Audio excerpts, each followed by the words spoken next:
जबरदस्त। घर से गंदा कचरा बाहर फेंकने का वक्त आ गया है।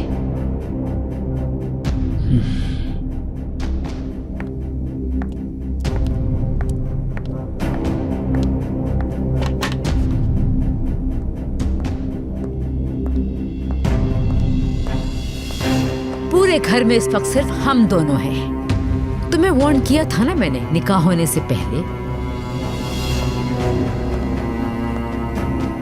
अपने 2 टके का सामान उठाओ और मेरे घर से फौरन दफा हो जाओ। मगर तुम ये बात समझना ही नहीं चाहती।